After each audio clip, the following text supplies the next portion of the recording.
Welcome to the Celtic State of Mind. I'm John Dykes, and once again I'm joined by Paul Lamb for our regular Celtic Matchworn jersey podcast. Welcome back, Paul. Hi Paul, good to be back, mate. Over the last couple of weeks we have been busying ourselves setting up the State of Mind studios that will be launched on Monday. So back to our featured podcast, a stripped down memory lane. Paul, you're one of the most well known Celtic Matchworn jersey collectors. You have a fantastic collection online, and every episode we handpick 4 jerseys from your collection. We have a talk about the jerseys and the players and games associated with them. So once again, you've chosen for us 2 home jerseys and 2 aways. And the first home shirt is from the 2008 to 2010 period. It was a Nike jersey. Could you describe it to us first of all? Because obviously this is just going out as an audio podcast at the moment. This was, as you said, the 2008 to 2010 home shirt. Very good effort from Nike. This one's a V-neck with a gold piping. It's got gold piping on the cuffs as well. Very similar to the new Adidas strip that's just been launched. Absolutely, yeah. It's probably the nearest to the new Adidas home strip that we've had previously, isn't it? Yeah. It's got a V-neck collar with the gold piping. It only goes round the back half of the collar. It doesn't come down the V-neck at the front. The gold that was used in this jersey, I think, is what reminds me of this shirt when I look at the new Adidas one. And when I look at that shirt, I do think of players like Scott McDonald springs to mind, Jan Vennegoor Hesselink, Andreas Hinkel, and even one of our most recent guests that we've had on the podcast, Mr. Mark Wilson, who played in the game this jersey was worn in. So can you tell us a wee bit more about the match specifics of the jersey that you have in your collection? Yeah, this one is prepared for the CIS Cup final from 2009. It has in the centre of the chest on a green hoop, it has gold embroidery depicting the CIS Cup final 2008-09, and on each sleeve it has the Cooperative Insurance Cup sleeve patches applied to it. This game then, I remember it well, and I mentioned this to Mark Wilson. I remember this game because I felt, even though it had to go through to extra time, I felt on this particular day, Paul, Celtic completely dominated Rangers that day, and I felt that on that particular day, Celtic showed that they were a far better side. But obviously this was the 4th season under Gordon Strachan, and this was the season where we lost the league title to Rangers. So that was the biggest frustration for me. What was your memories of the game itself? There's no actually a memory of the game, but I do remember being at this game and then actually going out that night and going to see Doves at the O2 ABC right after it. That is a brilliant memory. I've got a Dove story as well, actually, just while we're on it, because this is a Celtic State of Mind, Paul, and we're able to digress from time to time. I remember Doves playing at the Glasgow Arches, and it was a Thursday night. Says to my mate at work, no tickets, sold out. Let's go through, see if we can get a couple of tickets. And when we got there, it wasn't looking good. The place was packed, obviously sold out. We're there and the works close, and we'd almost given up hope. We'd managed to get 1 ticket. A wee guy jumped out a taxi. He had 2 tickets. His pal had let him down, so we bought that. And there was a pub next door, or just down the road, and there was a live band in there called the Staples. So there was really that option. If we can't get another ticket, we're going to sit in this pub and watch the Staples. We decided, 10 minutes before actually Doves were due to go on, or we'll take a wee look outside, and round the corner walks Jimmy Goodwin. He's been in a boozer just round the corner, and I tell him my predicament. He says, "What's your name?" I tell him my name. He disappears inside, and we're standing waiting, a bit excited because we've just seen Jimmy Goodwin, thinking after 5 minutes, 10 minutes, he's bumped us. We're going in to watch the encore for the Staples now, and out popped this guy's head. He was like, "Is there a Paul Dyke out here?" And it's something that I get called quite a lot. I said, "Aye, that's me." And he led us in, and we were basically walked right through all the security and into the venue on account of the bold Jimmy Goodwin. So I know Jimmy's a big Celtic fan. If he's listening, would love you to come on the podcast, Jimmy, but thank you for that night. And that was just at the time of the second album, just as the second album was coming out, because they played a few songs from the second album, and I remember thinking that the song Satellites sounded like glorious, and I was a wee bit disappointed when I heard it on the album. I thought it sounded better live. But aye, great memory, Doves, and obviously they're back. Could be a future guest. I'd love Jimmy Goodwin. I remember being at the Oasis gig at Murrayfield and Doves were supporting Paul. Somebody had a tricolour in the crowd and Jimmy Goodwin made reference to that, and I think he might have said Hail Hail or something like that, and quite a few cheers, quite a few boos. But aye, Jimmy Goodwin would be brilliant on a Celtic State of Mind, so if you want to throw that gauntlet down, I'll see what I can do. But on this particular day, I liked a number of different things about the game. The fact that obviously we beat Rangers, but we beat Rangers with 2 goals from 2 academy graduates, Aidan McGeady and Darren O'Day. And it's always good, obviously, for the youth to come through, and it's in the best traditions of Celtic Football Club that would happen. I'm surprised it took us until extra time, because I thought we dominated them. But one of our recent guests, Mark Wilson, as I say, spoke quite fondly about this game. He said that Strachan approached it slightly differently, played McGeady as more of a forward than he normally would. And, you know, when I look at the side, I think one of the debates that's come out of the Mark Wilson interview is that a lot of, you know, honest pros done really well for Strachan, whereas a lot of the high-profile players, the kind of flair players, didn't seem to do as well. And the ones I mentioned was Donati, Gravison, Riordan. You would have expected them to do well at Celtic. They didn't really under Gordon Strachan. But then players like McManus or Caldwell, Paul Hartley, Barry Robson, who came in, Paul Telfer, these guys done really well, and they were just kind of solid pros. When you're talking about cup finals, you look at the lineups, and Celtic's lineup that day had players in it like Glenn Louvens, who done a job for Strachan. You had Mark Crosas on the bench, another guy who didn't really make it at Celtic, who was quite a silky player. But that was a point I made, and a few people disagreed with that. So who wore the jersey, Paul? The issue with this one is the shirt came direct from a player, so there's an element of confidentiality behind this one. I was asked to keep it unknown, so I prefer to respect that request. You've got to, Paul. Hopefully when eventually you bring your collection to the State of Mind studios for an exhibition, I'll be able to see it myself. Yeah, well, you never know. That's the plan. So yeah, an excellent kit from Nike, and one that is reminiscent of the newly launched Adidas home jersey.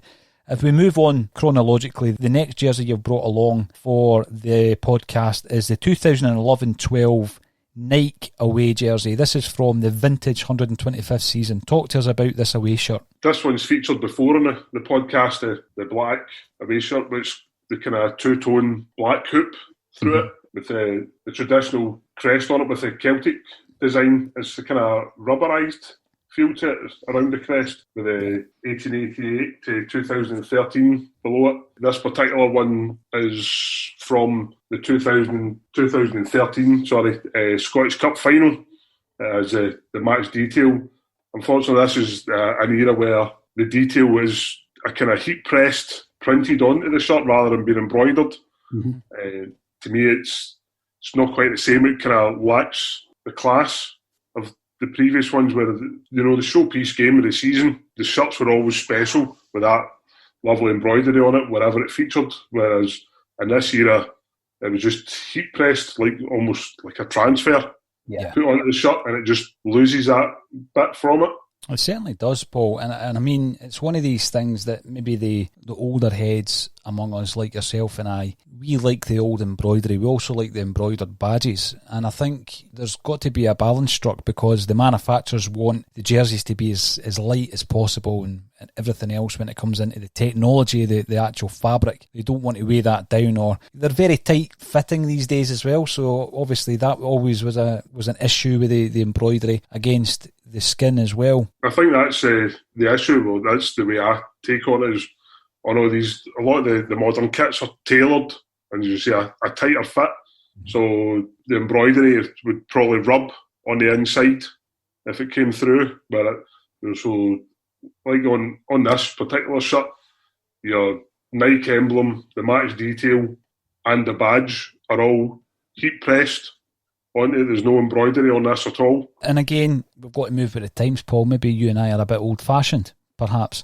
But an interesting thing about the game itself, it was a 3-0 victory. It was a comfortable victory that day. Gary Hooper scored a couple. We scored an early goal after 8 minutes, and Joe Ledley scored 10 minutes from the end to wrap up the 3-0 victory. But what I always find interesting is when you're looking at games or cup finals that are within the 9-in-a-row era that we're currently enjoying, it's sometimes interesting to have a look at the team that we had, just to see how much it's been transformed, 2013, obviously Neil Lennon was in charge. Since then, we've had Ronnie Dyler, Brendan Rodgers, and then a return of Lenny. But the Celtic side that faced Hibs that day at Hampden was Fraser Forster in goals. We had Izagiri, Wilson, Mulgrew, Lustig, Brown, Commons, Ledley, Forrest, Stokes and Hooper. Ambrose, Samaras and McCourt made substitute appearances, and Tommy Rogic and Zaluska were unused substitutes. So it is interesting to look at the transformation of the side over a 7-year period. When you look at the 9-in-a-row of Jock Stein's time and how comparative the kind of early titles were to the later titles, there was still a core group of players that were there or thereabouts, A high turnover of players nowadays. There is a high turnover of players, absolutely. James Forrest, obviously, and Scott Brown being the two remaining, and hopefully Fraser Forster. I'm still not writing that off just yet until, we sign somebody else. I would hope that Forster's going to come to Celtic. And of course, Mark Wilson's in there as well. So if you've not heard the podcast, have a wee listen to Mark Wilson talking fondly about his Celtic supporting life and coming along to play for Celtic for 6 years and winning a number of trophies for the club as well. The other thing looking at this particular victory is Gary Hooper. Gary Hooper, who I believe left Celtic far too soon. And I think looking at the situation that we're in at the moment with Lee Griffiths being left at home when we went to France, one of the areas we really need to strengthen is up front. Perhaps Klimala will feature a lot more than he has done because he's obviously shown a commitment to get himself conditioned for the new season, Paul. But you look at players like Hooper, he could have came to us a couple of years ago and still done a job. Definitely. He was kind of hit and miss down south while he was there. I think he had maybe a bright start at Norwich when it fell away, and from Sheffield Wednesday he went to. Now he's plying his trade in New Zealand. I know, it's like semi-retirement, isn't it? Every single move this pre-season is so important. Every single move is going to be a risk as well. As you say, you might bring in over pre-season half a dozen players, knowing that 2 or 3 of them might not make the grade, Paul, but I don't think we've got this luxury this time round because, as you say, so much is riding on 10 in a row. The only other thing that I would mention on that subject is obviously they're now talking about contingency planning around whether or not the season is going to end next season, and it just shows you how precarious a situation we are in, because imagine having to have a contingency just in case the season doesn't end for any number of reasons. I mean, double testing for COVID, for example, on a financial level is going to hit a lot of the smaller clubs hard in the pocket, and it goes back to the discussions that we had with the likes of David Lowe at the beginning of lockdown about whether or not Scottish football is going to survive this. Worrying times continue, Paul. So the jersey itself, it's one of the best. We've spoken about it a number of times on the podcast. What's the actual specifics in terms of the player for this one? This one, I don't believe it's actually match-worn in a game.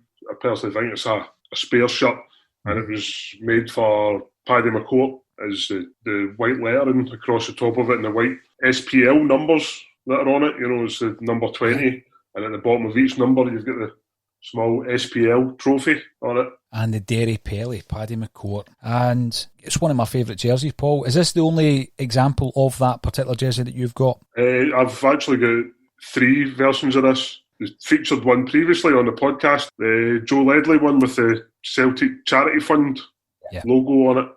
That was the Kilmarnock game, wasn't it? Rugby Park? Yeah, which the Charity Fund, which then went on to become the Celtic FC Foundation. Yeah. And just I bore an old SPL away shirt, the other one. Now, moving on to your third jersey. Again, it's an away jersey, Paul, but we'll do this chronologically. Quite an unusual one. You like your white kits. This has got a fair element of white on it, but with a twist.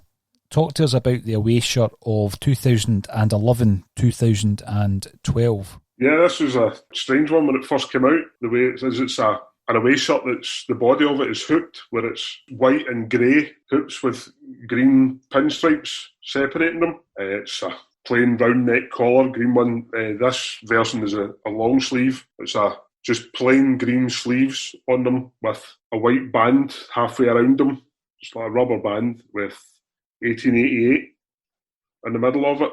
I've got bad memories about this shirt, Paul, and that is because we wore it at Hampden Park on the 18th of March 2012 to face Kenny Shields Kilmarnock in the Scottish Communities League Cup final. Neil Lennon's side faltered and surprisingly lost that final to a single Dieter van Tornhout goal. And I remember walking from Hampden all the way up to McCool's afterwards, despondent that we had managed to lose another cup final to opposition that there's no way we should have lost that game. And I remember it, the breakaway, and it coming up to Ki Sung Young, and you just thought to yourself, you've got to bring the boy down. You've just got to take one for the team. And he wouldn't do it because it was against his style of play, I guess, and Kilmarnock went up the pitch and scored. And that, every time I see this jersey, that's what I remember now. You know how sometimes a result or an occasion or an instance can ruin it for you? That is the memory I've got of this jersey. What about yourself? I'm the exact same. Every time I see this shirt, you remember it. Because again, it's one of the rare occasions where they wear an away shirt in a cup final. Mm-hmm. So instantly it reminds you of that. And in a strange twist, I actually just got one of the shirts from that cup final last week added to the collection. Whose jersey was it? That one was Chalamo Gru's. Right. Again, it's a losing cup final, but in the grand scheme of things, it's another one to add to the collection, so... Still important for the collectors, Paul. Still important for the collectors. And the jersey that we're talking about just now, what is the match specifics of this one? Again, I think this is just a player issue shirt. It is full player issue specification on it with the vented holes down the side of each side of the shirt. This one is number 67, prepared for Victor Wanyama. Victor Wanyama. He keeps getting linked to Celtic, Paul. The link is there all the time. I remember Foster taking the 67 when he came back on loan and saying that he was just kind of keeping it warm until Victor comes back. Maybe we should move on for these kinds of things. I don't think we need strengthened in the midfield positions personally. Anyway, we need centre-half, we need a centre-forward, we need a goalkeeper. Everybody seems to appreciate that. But a great player and a great jersey to have as well, Paul. Quite an unusual shirt. Looking back on it, I like it, but that cup final keeps coming to my mind when I look at that particular design. Kind of memory that's always going to be there whenever you see this one. I know. I remember walking up this hill afterwards and people had discarded their cup final programmes, and I thought to myself, I'm not even going to pick them up. Perfect programmes for a cup final. I worked with a Kilmarnock fan who would maybe have appreciated one, but no, I wasn't picking one up that day. The final jersey is a home shirt, Paul, from a season that will forever be remembered in the history of Celtic Football Club. It's the home jersey from the 2016-17 season when an air of revolution filled Kerrydale Street on the 23rd of May 2016 as 13,000 Celtic fans turned up to welcome Brendan Rodgers to the club. And every time I look at that jersey, it reminds me of the Invincible season. Describe it to us. This one is the second offering we had from New Balance and their attempt at the hoops. Mm-hmm. It's, for most people, you instantly see it looks like an average Celtic shirt, green and white hoops. The closer inspection, you see the green hoops actually start dark on the edges and fade to a lighter green through the middle of them. It's got a wee bit of character to it. This one is a fold-down collar with a small kind of V-neck point in the middle of it. It's possibly a throwback hint to the 70s shirts we had, home shirt with the V-neck in the middle of it. Again, it's a deep-pressed manufacturer's logo, and it's got a traditional Celtic crest on it with a gold star. Mm-hmm. And it's a proper golden colour as opposed to a golden yellow that features on other strips. Yeah. There's the golden accents, the piping along the cuffs of the sleeves as well. This is the 6-in-a-row jersey, and it was pitched at the time as being like no other. The season it was worn in was like no other, Paul, because it was the invincible season of the bold Brendan Rodgers. And Celtic obviously won the treble that season. It was the first treble we had won since Martin O'Neill back in 2001. And previous to that, Jockstein had won it in 67 and 1969. So it's a jersey that's steeped in history. And the one you have just now, was it worn or was it prepared for a league game? I believe this one came from a good source, and I believe it's a worn shirt, Matchworn, and in a Champions League game, this one features the Champions League star ball on the right sleeve with the respect patch on the opposite sleeve. As traditional now with the home shirts, 3/4 of the back of the shirt is a white panel where the name and numbers are applied so they stand out. Yeah. More, it's easier to identify players. That particular season, we played in Europe against Beersheva, Barcelona, Manchester City, Borussia Mönchengladbach. Do you know what game the jersey was prepared for? Yeah, it's from that incredible home game against Manchester City in the Champions League. Oh, outstanding. And who wore it, or who was it prepared for? Number 14 shirt for Stuart Armstrong. Stuart Armstrong, who started to show the kind of form that we saw at Celtic Park down at Southampton, isn't he? Yeah, I noticed that recently, yeah. Another thing about this jersey that I would mention is obviously we're speaking about jerseys from all different eras, Paul, and we've looked at some of the early examples of jerseys with the sponsor on it, you know, the first sponsor being C.R. Smith back in 1984. This jersey's got two sponsors on it, Daffer Bet on the front, Magners on the back. You'd never think that you would have seen the day where we've got two sponsors. You remember back in the day where you would see South American clubs, Paul, with like a number of sponsors on their jersey, you know, down the sides and all the rest of it. So we've actually slowly but surely moved into the realms of having a couple of sponsors on the shirt, and it just shows you the commercialism of the Celtic jersey in the modern age. There's an added touch to the European shirts from this period as well, that just below the numbers and the centre of the shirt, there's a Celtic FC Foundation logo applied to it as well. Another touch that helps advertise the charitable side of the club. I know in some of the European games where they can't have specific sponsors displayed in certain countries, they tend to now have the foundation logo on the front of the shirt. But it's become more common now that if that's not the case, then the logo appears on the back of it so that it still appears on the shirt in European games. Yeah, and I know it's a charitable trust that is dear to your heart, Paul, and it's something that you continually do work for, as do a lot of Celtic fans, obviously. One thing you mentioned there that I found quite interesting was obviously the European spec on the back of the jersey leaves a big white panel on the back, and there was a few comments made when we started seeing Celtic in action over in France recently that the home jersey, sponsorless, which looked excellent, had the big white patch on the back. Do you think that is going to change once we get into the league games and we'll see the hoops all the way around? Yeah, I think that definitely. Traditionally, you only see that white panel in European games. I mean, I think in the mid-90s when the numbers first started appearing on the back of shirts, they were applied onto a white cloth square, which was then sewn onto the shirt. Yeah. Before they were actually started to incorporate them into the design of the shirt.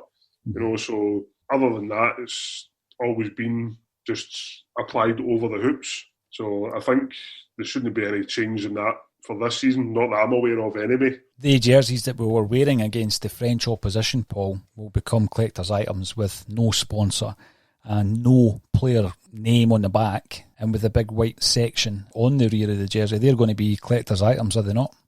Oh, definitely, but due to the current climate, I doubt any of them will ever surface. You know, because at the end of current matches, the players aren't allowed to swap shirts. Transfer reasons, you know, the current COVID-19 situation. Yeah. So those shirts will no doubt be recycled by the kitmen unless certain players have kept them for themselves. I doubt you'll ever see them. It'd be a tough one for the collectors this season, Paul, with everything that's going on. But just one last thing for you on the jersey that we're describing here, the final home jersey. We just call it the green and white hoops. According to New Balance, when they released this jersey, the hoops were fern green and optic white. So there you go for that particular jersey for the Invincible season. So, Paul, it's been an absolute pleasure once again to talk to you about 4 Celtic match-worn jerseys. If the listeners wish to look at your collection in all its glory, where can we find it online? The shirts can be viewed at www.mycelticshirts.co.uk. All that's left for me to say once again, Paul, is thank you for joining me on A Celtic State of Mind. No problem, Paul. Pleasure as always.